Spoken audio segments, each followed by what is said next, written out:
Welcome to Digital Asset News, take the top stories in cryptocurrency digital assets and break them down to bite-sized pieces. Today, we've got some good news and some concerning news. First up, DeFi protocol that bragged about having flash loan attack prevention hacked for $6 million. And I started with this story for a specific purpose also. Facebook and Google soon to enable Bitcoin buying, states Jason Yanowitz. However, at first glance, this looks like a fantastic piece, but in reality, it's very dangerous. Also, the Mooch has a billion-dollar mega hedge fund called Skybridge, which he started and some other co-founders in 2005, and it looks like they're going to get into cryptocurrencies and digital assets. And lastly, we'll take a look at 3 reasons why Bitcoin just smashed to the $17,000 level. And speaking of which, let's take a look at the market. So today, it is Tuesday, November 17th. It's 8 in the morning. I'm trying to get this pushed out a little bit faster. And look at this, Bitcoin up 4% in 24 hours, and we're hitting 17,000. So Bitcoin is hitting on all cylinders. It's up 11% for the week. And I just want to make mention of one important thing. Today, you're going to see all the different YouTubers, everybody on Twitter, everybody on social media talk about how great Bitcoin is. And it's just going to go to the moon, and it's moon time, and it's fantastic. And this is the same thing that happened in 2017 when I was going through it.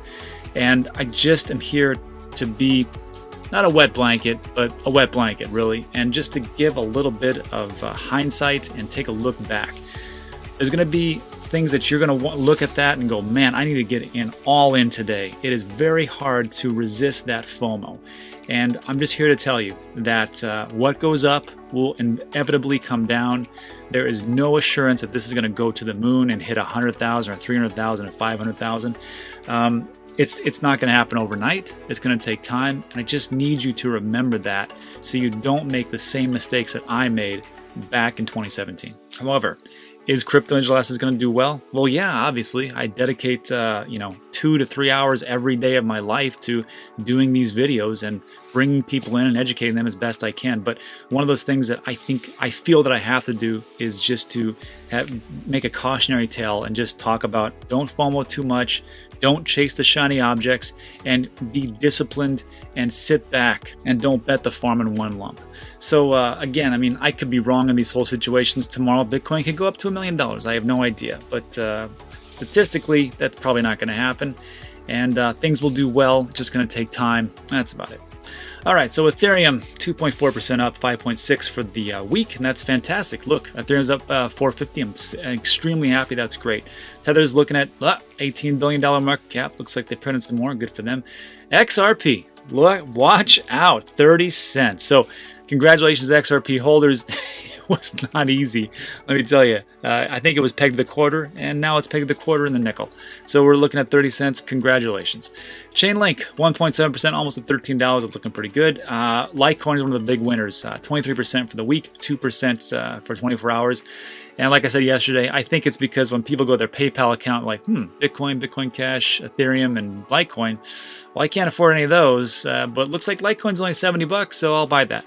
And hey, everybody wants to own one whole piece, even though people don't realize they can own a fraction of it. I think that's one of those things that we need to talk to people about, is like, you don't need to own a whole one, just get a fraction. Bitcoin Cash is up a little bit to 53. I haven't heard much about this hard fork, so I don't see any Bitcoin Cash ABC, so maybe it didn't work out.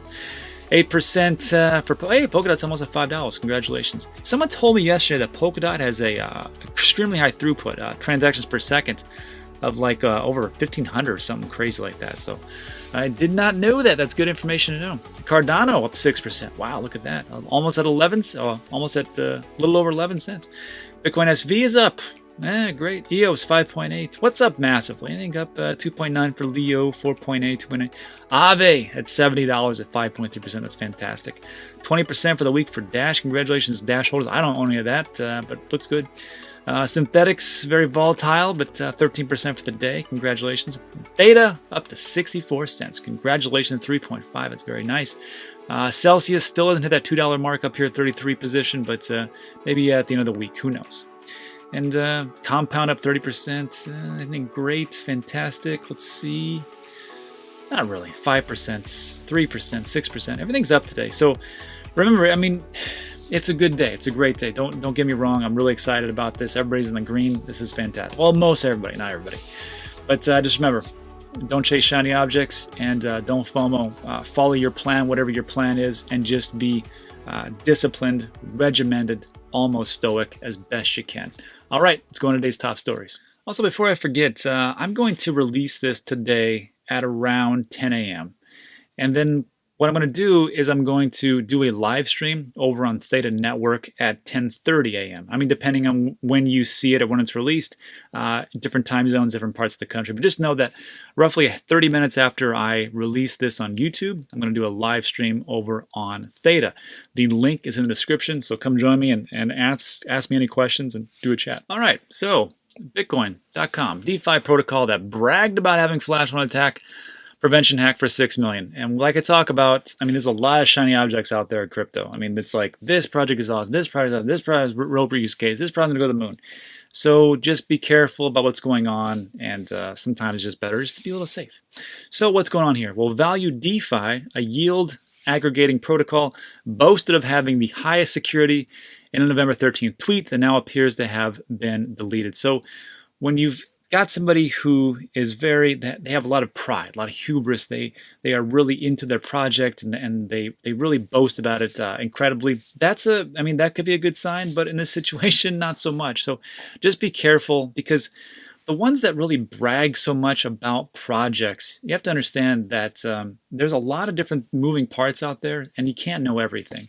Me personally, like when I talk about crypto and digital assets, I'm like, well, I mean, this is what I believe to be true at this point. But there's a lot of information out there that I don't know.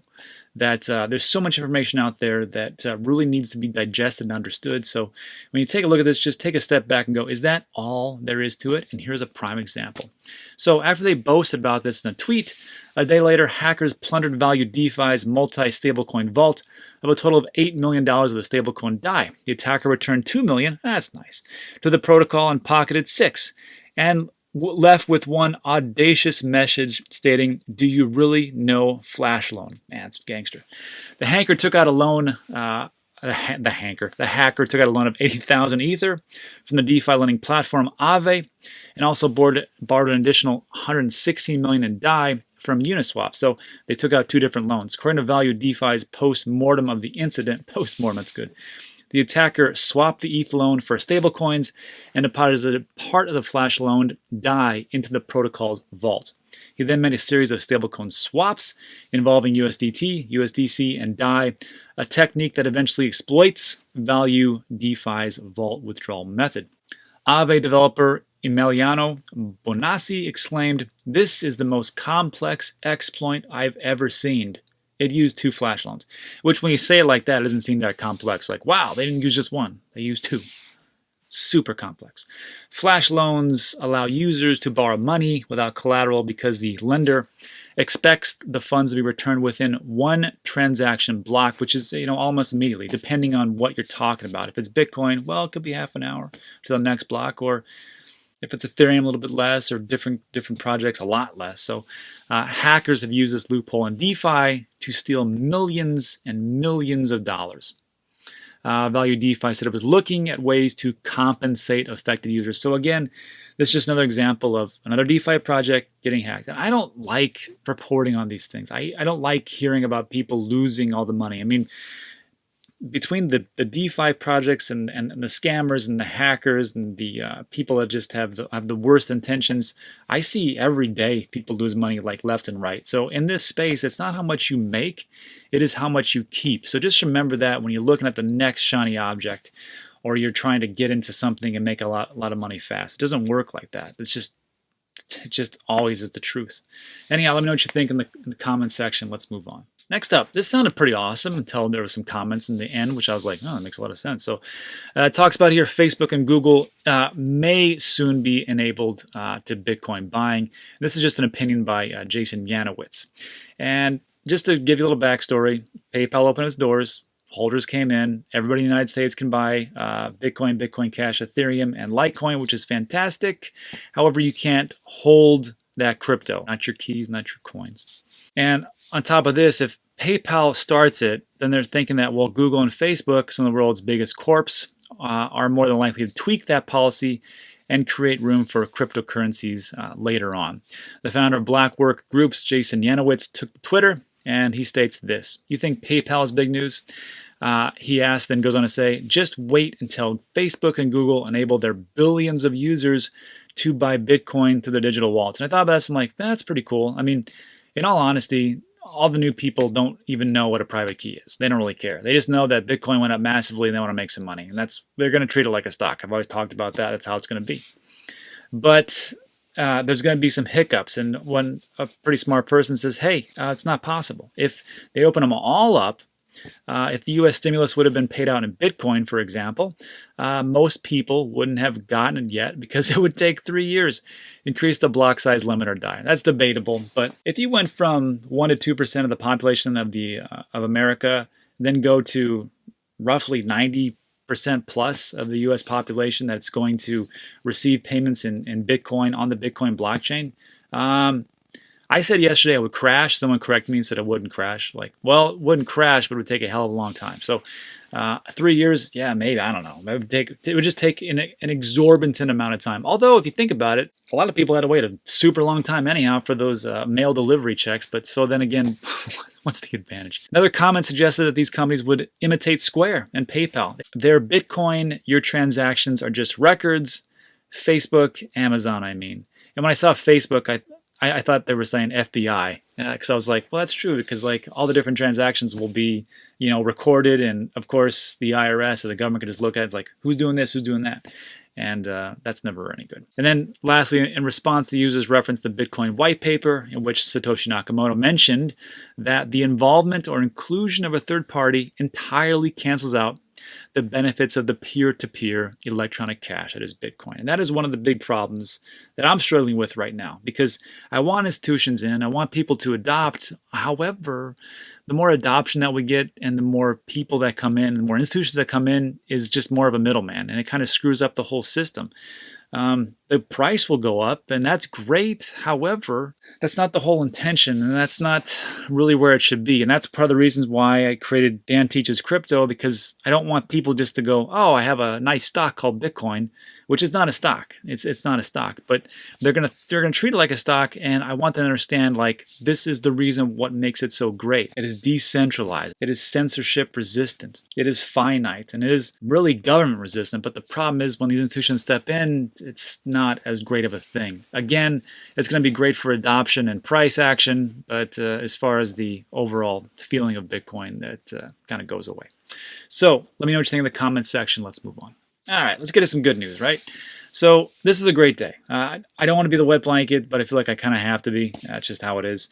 But it is a great day for cryptocurrency, digital assets, and all the holders out there. And this is just another story of another institution getting into the game because they realize what the future holds. So Scaramucci, or the Mooch, has $1 billion hedge fund called Skyridge, and they just did a filing with the SEC and said, hey, we're probably going to hold that. So what's happening? Skyridge Capital, they have over $7.7 billion assets under management, told the SEC on Friday it may invest in digital assets like Bitcoin. The SEC filing discusses the overall assessment of the firm and includes a large summary of how COVID-19 affects the economy. Buried deep in the pages of certain assets, derivatives, ETFs, ETNs, and other investment vehicles, Skyridge notes the G2 fund may enter the crypto economy via a myriad of angles. So again, if you're going to talk or have a document that is sent to the SEC, if you're going to talk about digital assets and cryptocurrencies, it's probably because you're going to get into it. You don't just put it in there actually, maybe, but you put it in there for a specific reason. So of course they're going to get into it, right? Just like all the other investment agencies that are out there.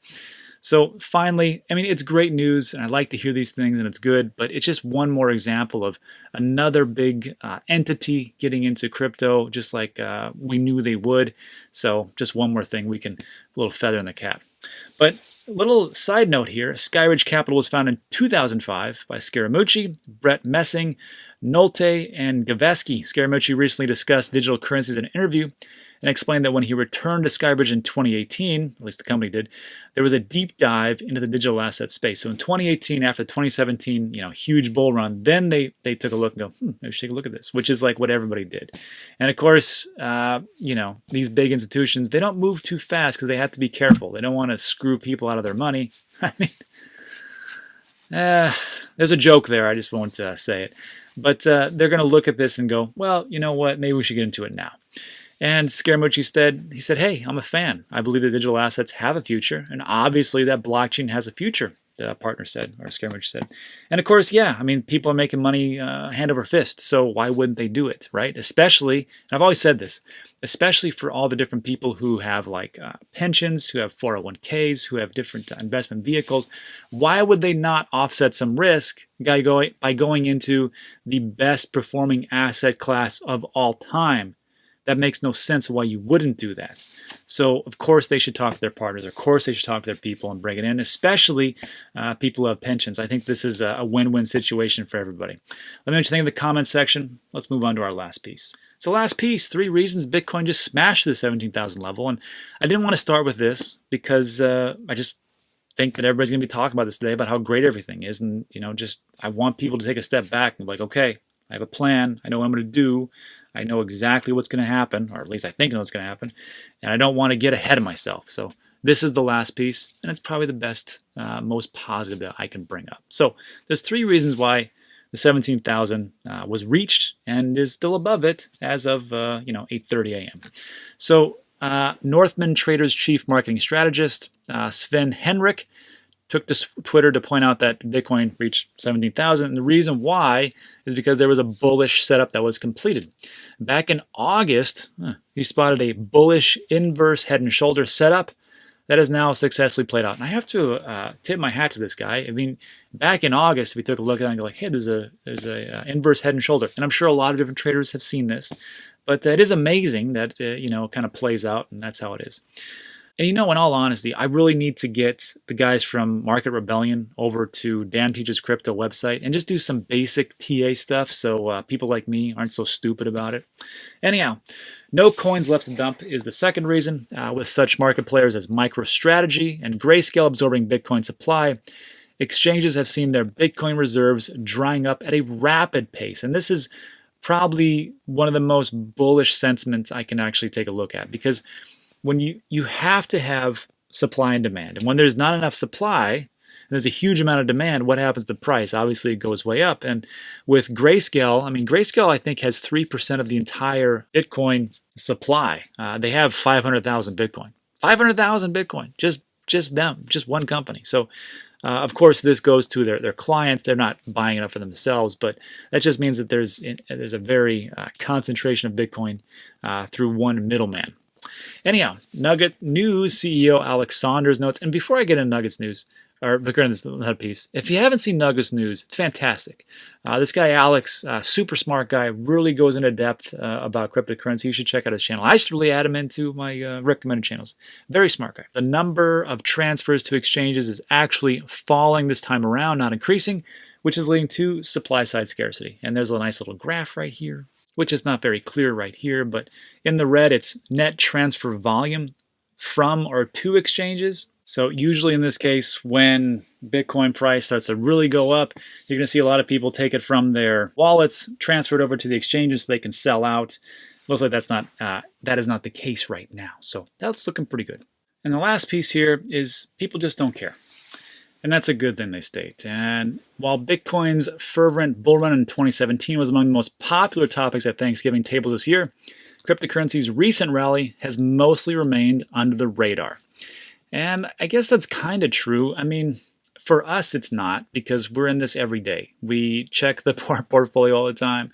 We take a look at CoinGecko or Coin Paprika or whatever you're taking a look at, just to see what the prices are. And we're like, well, yeah, it's going up pretty amazingly. So for us, it's not a big thing. What's going to happen, though, is once Bitcoin hits around, well, starting today, really. It's actually started last week. Once it starts to go from 16 to 17, 17 to 19, 19 to 20 and above, then you're going to start to see all the CNBCs, all the fast money, all the big media outlets start to cover it again. And before you know it, then FOMO will be magically on, because that's usually what happens. And in that situation, then it's just sit back and just go, hey, I did it. I invested into crypto, and now all I don't have to do is I don't have to screw up by selling anything right away. That's the big thing. So if you're a trader, go ahead and trade away. That's fine. I don't recommend trading 100%, Maybe you take 10 to 20% of your portfolio and trade, but I feel like the majority should just be buy and hold, especially for solid projects. If you're in a market cap, a low market cap gem of like tomato coin, you're like, oh, it's gonna go to the moon. Maybe not, but like, you know, the top 50, somewhere around there, you should be okay. Just don't screw up and, you know, sell. So lastly, it just talks about Google Trends data, which we had covered in a couple of videos before. And Google Trends data, it doesn't give you a percentage or actually a number of searches per day. What it just says is over a time frame, whether that be a month, a year, 5 years, or lifetime, it'll tell you how popular a certain search item is. And of course, this right here, the spike, that's in 2017 of December. That's when there was the most searches for Bitcoin. That's at 100. And right now, it's around 11 or 13. So if you're looking at a scale of 0 to 100, 100 is the most searches ever, 0 is no searches, so we're at 13, and we're hitting 17,000? That's crazy, right? So again, just wait for all the big companies to start talking about it, or media, and before you know it, it'll go to, who knows, 30,000. So anyhow, that's it for me. If you got any questions or something like that, come hit me up over at the Theta channel, and I'll be talking there live. And that's about it for today. So again, thanks for sticking with me through the whole thing. I really appreciate it. If you like these types of videos, I'm going to put up 2 more in case you don't want to stop by Theta, which is fine. Just go check those out. But again, the Theta link will be in the description. This will be the first time we do this, so it'll be interesting. Just something new to do. All right, thanks for watching. Really appreciate it. See you on the next one.